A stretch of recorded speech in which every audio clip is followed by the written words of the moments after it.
Hi, I'm the Moorlander and this is Moorlander EDC. Now, for many of you, you may be in a similar situation to me. The first decent kind of jump up to LED lights from those old school ones that had bulbs in there. For me, it was this very same light, and this is one of the first ones that kind of got me into good quality torches, good quality flashlights, and this is the Ledlenser P7, and I still have it. Still works. Tail switch on there. Anyway, so military first got in touch and said, "Oh, do you know what? We've started selling some lights," and I saw that they did the all-new LED or Ledlenser P7R, which is their updated version of the original classic. Now with rechargeability and, you know, a lot of new functions. Now, the LED enthusiast and the light enthusiast, well, it wasn't that kind of breakthrough, but for me, moving from old school bulbs to LED was a huge breakthrough for me. Oh, I'll turn that off. And also the fact that it's got a couple of little secrets in here. This was kind of a big deal for me back in the day. So testing out something similar to it, or the new and updated version, I certainly jumped at the chance. So let's turn the camera around. Let's take a closer look at the Ledlenser P7. I forgot what it was then for a second. It's the P7R. Now, just a quick clarification. This is the P7R Core. There is a P7R and a P7R Core. So the one that we are looking at today is the Core. Just to make sure, because I'm not sure if I mentioned that just while I was kind of opening this piece of content. Now, as far as the box is concerned, a box is a box is a box is a box. Here's a little bit of information on the side. Just in case you want to pause that. Inside the box you get the light, you get the 21700 battery, you get a lanyard, all of the instructions and the charging cable, which we will come back to in a second.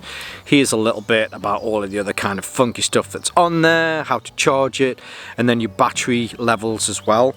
And then, you know, this is where it is. Right, there's the box. So here is the light itself. Now, as we usually do, we'll give you some of those measurements first. Now, it's a reasonably long light, but I would say in the grand scheme of things, it's not a particularly large light itself. Now the length from the end here, in the way that it currently is, this comes in at 158 millimeters. Now, the reason that I'm saying that is, which is a feature that we will have a look at, you can change the focus on this by moving this. So as it stands now, this is the longest that it will be, and it will come in at 165 millimeters. The head diameter on here is 35 millimeters, and it comes down to its thinnest part at 27 millimeters on the actual barrel of the light itself. Now, as far as the weight is concerned, this is made, like a lot of lights are made, with a reasonably tough aluminium. This comes in at 209 grams. Now, the light itself is fairly kind of minimal looking. The UI is here on the end. There isn't a tail switch or anything kind of fancy like that. It almost has, dare I say it, a very old-fashioned look to it. It looks like a lot of those old school torches that we all had back in the day. The difference with this is the fact that, one, you have a nice LED that's in here, and you have this different kind of focusing that you can do with this. Now, looking into the end here, hopefully you can see the LED that's in there. It's behind. Now, if I move or I adjust the focus, you'll see that then kind of moves. It doesn't move, it's the lens here at the front that's moving. Now, rather than having a TIR lens, hopefully you can see on the inside there that there is some texturing to this. It does have a warm spot, but because of the orange peel style texture on the inside of the lens there, it helps to diffuse that light. But depending on whether you want, so if I've got this on at the moment, hopefully you can see by rotating the bezel here. Now, on the older one, where's the old one? Let me pick this up for a second. The old one, when you had this on, you just simply pushed it forwards and backwards. You could turn it, but turning it didn't do anything. You have to either pull it back or push it forward to be able to change the beam. Now, one of the things is you could accidentally knock it and it would move it, whereas this you have to not just pull it back, but you also have to turn it, which just means that it engages that extra little bit more, so depending on how you want to use it. But when it's back here, which is the shortest length because it's back, this is your floodlight. But then if you push it forward and rotate it, this is where you then get that spotlight. I'm just going to turn this off for a second. Now, battery wise, so the battery that's in here, you take off the tail end here, unscrew this, and I will say Ledlenser's engineering is excellent. There is little to no give in these threads. Yeah, very nice. Now, on the inside, so you have one of their own. Now, I say one of their own, it's not proprietary. I have tried a few other 21700 batteries in this and they've all worked perfectly. But yes, so this is a 21700 battery. You don't charge it via the battery, you put it in and it has its own charging. Now, as far as water, or at least your dust and water rating on this is concerned, it's the highest that you can get for consumer electronics. It's an IP68, 6 is for the dust, 8 is for the water, which both are the highest that you can get for consumer electronics. Now, getting back to the charging, it does come with its own proprietary charging cable. This might be good for some of you might be, I'm not too sure. With Europe recently stating that everything has to be done via USB Type-C, I wouldn't be surprised if this changes in the future, but as it stands now, it's got a little magnetic clip. It clips onto the back there and it just stays in place. Now, I will say, if you get the wire just by the side of it, you can miss putting that on. The first time I went to charge it, I didn't charge it properly. So yeah, but after that you make sure that it's on, it clips on. The battery's pretty strong, it will keep it on there. But you have to have this. If you don't bring this with you, you simply can't charge this unless you've got some other spare 21700 batteries, or you can drop one of those in instead. But yeah, it is what it is. Now, as far as the UI on this is concerned, this feels like it should be a tail button, but it isn't. It's just simply a recess in there so that you can put the lanyard into these holes. Instead, it's all done by this single button here on the front, and it's a very simple UI. So you press it, it turns it on. Press it again, and it will turn from high to medium, and then to low. Press it again, and it will turn it off. Let's put this onto its spotlight so you can see this a little bit better. Now, when you do this, so let's say I don't want it on high, I want it on medium. I've pressed it a second time. We're on medium. We're walking around. I'm in the woods. I've walked the dogs. I've got back home. I'm like, "Hi, honey, I'm home." If I press this again, because it's been on for more than a few seconds, it will simply turn it off. Now, demonstrating this, put it onto its low. If I press it again, it will turn it off because I've cycled through all of them. But let's say I want it on its high mode, which I think is, what was it, 1100 lumens? Yeah, 1000 lumens. Then I'm out and about, I click it again, and it will turn it off. Now, when it is on, you can do a double press, which will bump it up to its turbo mode, which for this is 1400 lumens. This is also programmable as well. Now, if you press this, if you hold this down while it's off for 5 seconds, in fact, let's do this, you'll see that it will flash. Give it a second. So that's just locked it, so you won't be able to turn this on by accident if you have this on your in your bag. If I hold it again for another 5 seconds, that will then turn it back on. So that's your lock if you want to do that. When it's on, if you press this 8 times, you can then program different things into this, whether you want SOS, whether you want different kind of things. For me personally, I haven't used the different programmable options on this. I like that it's a simple light that you can just turn it on, find the mode that you want, go out, go for a walk, get home, press it again, turn it off. I like that it does that. I haven't messed around too much with the programmable options on here. I often find them a little fiddly, I'm not going to lie, and that's one of the other reasons why I've just left it as it is. But for me, the fact that I can change the light beams on here, I certainly find is more useful. I can have it on floodlight while I'm walking around, then if the dog runs off into the bushes and I'm trying to find him, then I can put it onto spotlight, go, right, shout him back over, and then, you know, I'm off doing whatever it is that I need to do. Now, enough talking about the light, let's get down to the fishing pond and let's see exactly how this works in the dark. If you're enjoying the content today and you'd like to support my channel, don't forget to hit the like and subscribe button below. If you do choose to do that, I'd like to say a huge thank you and welcome on board into the Moorlander community. Now back to today's content.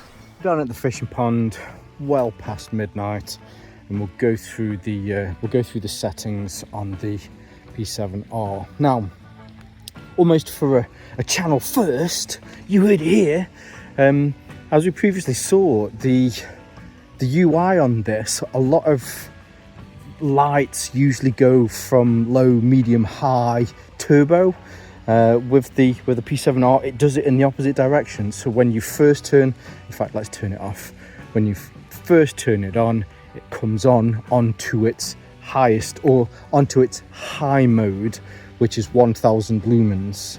You can then press it and it will cycle through them, so high, medium and low, which we will go through. But obviously you've got that thing where if you leave it on for a few seconds, then when you press it to go to the next mode, what it's actually going to do is turn it off. So, you know, we'll have some fun demoing that. But yeah, so as it stands, I'm on the first mode with this, and on its high setting, which comes on first, this is your 1000 lumens. Now, as we know with this, I can rotate the head. In fact, let's put it down here on the floor. I can rotate the head, and you can see that by moving the lens on the end there, it changes it from a spotlight, which we have here. You can see there's a little ornamental waterfall there, and you can see there's actually another top pond up there, which is easier to see. But then around the skirts of this, it's not as easy to see because it's a spotlight. But then again, just by, and hold it here, by moving the head, you can see that the beam changes there. So now you've got more of a floodlight. If I bring this back around here, there's some nettles there, some random stinging nettles. You can see, so there you go. So that's on the high mode. Now, obviously, if I press this button again, it's going to turn it off. So I'm going to turn it back on again, press it again, and this will then drop it down onto the medium mode. Now, the medium mode on this is 440 lumens. So, oh, there's a bat flying past there. So that, the waterfall there, oh, got really close to the edge then, nearly fell in. It's a little harder to see. But then when I go full beam, or at least full floodlight like that, being able to walk around here, I can see a wider area around me, but then off into the distance, it's harder to pick out that waterfall. You can see they're just kind of cycling between them. Oh, there's the bat again. Now again, so if I press this, it's going to turn it off. So instead, there's high, there's medium, and there's low. So with low, medium was 440 lumens, and now, yeah, so medium was 440 lumens, and low is 15 lumens. So walking like this at night, with it on so that it's on spotlight, I can easily see, let's go back on here again, sorry about that, I shouldn't have moved off here. I can see 10-15 meters ahead of me easily. Now, you might struggle to see this with the camera filming here on my phone, but for walks in the woods, when I take the dog out at night, again, not particularly difficult. It's easy to be able to spot. but then if I turn this so that the head, it shifts that beam so that we're now on flood, you can see much more around you here, but obviously now you're limited to what you can see in the distance. Let's get back to the spotlight. Now, most of you know I'm a candela kind of guy, and being able to rotate the head and to move the lens forward or backwards changes you. So there you're on high candela, there you're on low candela. These are the perfect lights when you want to talk to somebody. I'll tell you what, let's put this off and let's put this back onto its put it onto its highest at 1000 lumens. When you want to tell or illustrate to somebody perfectly the difference between high candela and low candela, but still using the same amount of lumens, yeah, these lights are great to be able to illustrate this sort of stuff. Now there is another mode on here, which is kind of, I suppose it's the turbo mode, which if you do a double press, this is now 1400 lumens. I will say you don't really notice that much of a difference between the 1000 and the 1400. It's not a massive amount. In fact, it's just got a little bit hot, so it's turned off there. Let's put that back on, and we'll put it onto medium. But yeah, so if you do need it, if it's for some sort of searchlight kind of situation, then you know you've got it, it's there.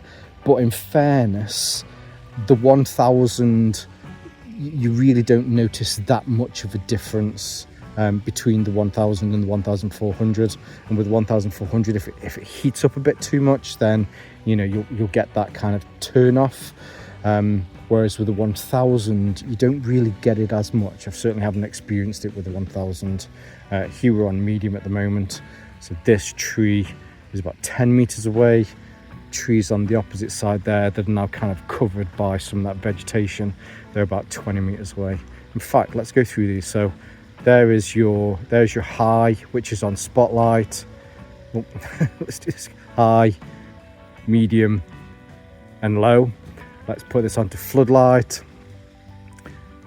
So there is your high, medium, and low on your floodlight. So yeah, there you can see the differences as well. So there you have it. The P7R is definitely a worthy upgrade. If you're still hanging on to your original P7, keep it, because it's an absolute little beast of a light. Still going after, how long have I had this? 16, maybe 17 years, probably. But yes, a worthy upgrade to it. The fact now that you've got the rechargeable battery in there certainly is a lifesaver. Some of you may be like, well, I don't really want that. I want to be able to hot swap batteries. I can pick up these kind of batteries anywhere in the world. Yeah, that's true. I see the advantage of both of these.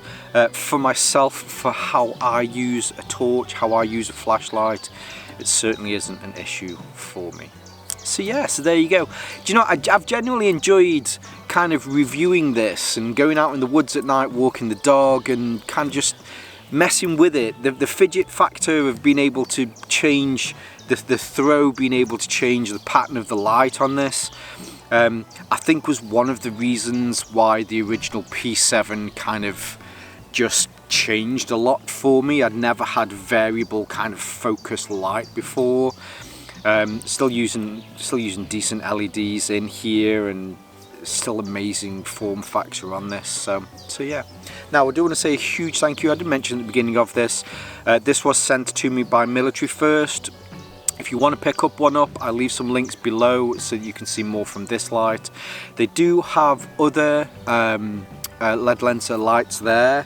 It was just a fact that for my kind of original love of the original P7, and I saw this, I was like, yeah, it's got to be this one for my first one to get back into Ledlenser lights.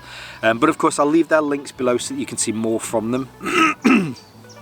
I'll also leave some of my social media links below so you can see more from me here on Moorlander EDC, and my sister channel Moorlander Tactical, where I look at more kind of everyday kind of tactical things. And whether you're watching this on YouTube or Rumble, as always, stay safe, stay Moorlander, and stay EDC.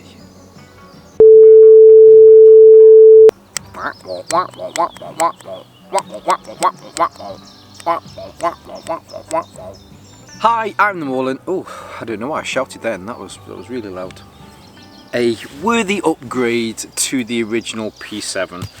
I think I forgot what I was going to say. What was I going to say? I can't remember.